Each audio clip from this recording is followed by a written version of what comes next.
start with unit number 2 of your accounting for joint venture from accounting for special transactions. Now, very simple and very easy chapter, but something new. That what is joint venture? So let us start with the meaning of the same. Come to the first paragraph. A joint venture is a very short duration business entered into by two or more persons jointly. तो यहाँ पर आपको दो चीज़ों को highlight करना है, short duration and two or more persons. Then the next one, joint venture may be described as a temporary partnership for a limited purpose between two or more persons without the use of firm name. तो यहाँ पर आपको highlight करना है temporary partnership, limited purpose and without the use of firm name. After understanding basics of partnership, now let us go towards treatment of goodwill in partnership. Let us first of all understand what we mean by goodwill. Goodwill is the value of reputation of a firm in respect of profits expected in future over and above normal rate of profit.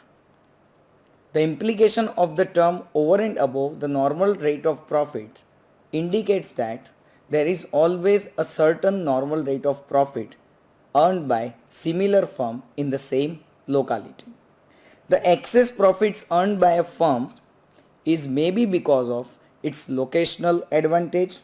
Please underline the words locational advantage, better customer service, possession of a unique patent right, personal reputation of the partner, or maybe for similar other reasons. Goodwill can be calculated by tabular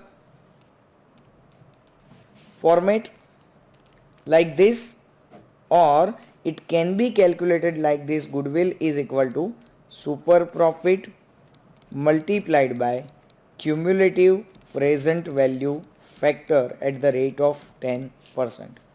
Obviously this is going to be an easy method, so let us do that method only. Cumulative present value factor at the rate of 10%. We have already discussed it, but let us once again revise. Get your calces in your hand. Please press 1 divided by 1.1.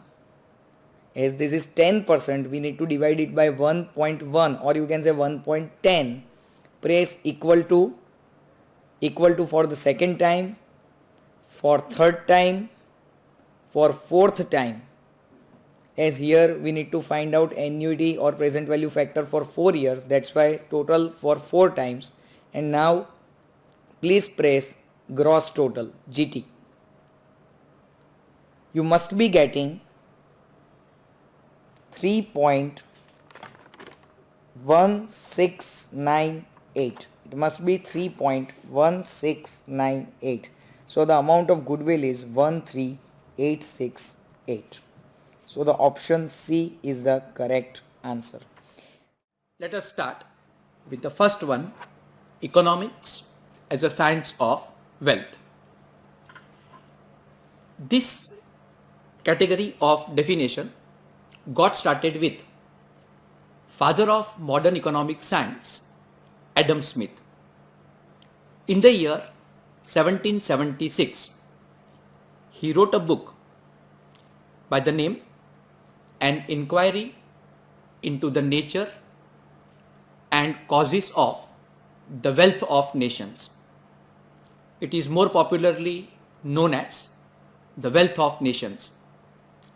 To this date, the book is considered as Bible of economics, and that is one reason why Adam Smith is regarded as father of modern economic science. In this book, Adam Smith tries to answer two set of questions. Number one, what is wealth?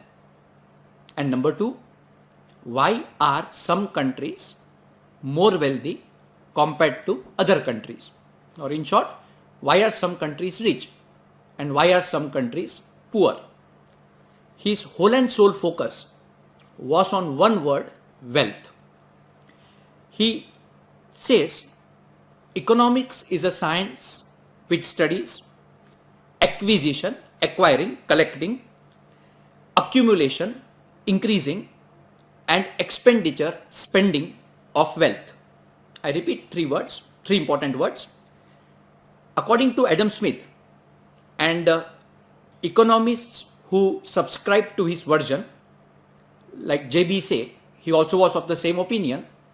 Economic studies, acquisition of wealth, accumulation of wealth, and expenditure of wealth. Today we are going to deal with one of the common act which you have already studied in standard 12th or somewhere in accounts also when we are doing sums of partnership, retirement, etc. etc. You have gone through many times the provision of Indian Partnership Act 1932, even though you don't know it is coming from law, but you know the basic fundamentals. That we will discuss in detail while going through the act. Let us start, let us talk what you might be knowing. Say for example, if I say you that in partnership, if partnership deed is not there, then how you are going to share the profit? Then quickly answer will come from your side, okay, sir, equally. So where it is written that if nothing is specified in accounts, then how you are supposed to share the profit? Answer comes from Indian Partnership Act 1932. If there is no clarification, if there is no partnership deed, in that case, partners will always share profit in equal ratio, means 1:1, means 50-50. चलो dear friends, we are starting with the basic general nature of partnership. सबसे पहले introduction में as usual the act which extends to whole of India. Again same thing like Sale of Goods Act, except Jammu and Kashmir. The act came into force from 1/10/1932. Please circle that date dear friends, because you know very well in MCQ many times institute asks dates. Now Partnership Act 1932 is to be defined and amend the law relating to partnership. Now let us go something out of our syllabus. Sir, partnership से थोड़ा out of syllabus. Why? The reason is the Partnership Act which we are going to study is of 1932, and in recently new acts has been enacted like limited liability partnership. So there is a possibility that slowly and gradually in India the new act will override this old act. But right now old act is having its own importance, and for the purpose of examination हमें ये एकदम ध्यान से पढ़ना है. And good thing is it is one of the easiest act जो आसानी से आपको आ ही जाएगा. Now let us start dear friends what we are going to cover. Topics covered. First of all, partnership definition and its essential elements, then principal agent relationship, true test of partnership and difference, and lastly we will go with types of partners. सबसे पहले शुरू करते हैं definition से.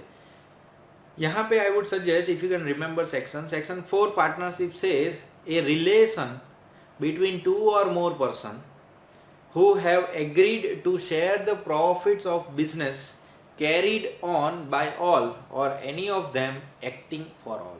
So this is the definition of bare act. इस दो line को हमने चार पार्ट्स में डिवाइड किया है, और again we will emphasise on the words. ये डेफिनेशन इतनी इंपॉर्टेंट है कि if you are fundamentally clear तो majority of things in partnership act itself will become easy. सबसे पहले ए रिलेशन बिटवीन टू और मोर पर्सन, यानी one person cannot form a partnership, you need minimum two, underline minimum two और more person. दूसरा, we have to agreed to share the profits of the business. So again I would like to say circle that word profits as well as circle that word business also.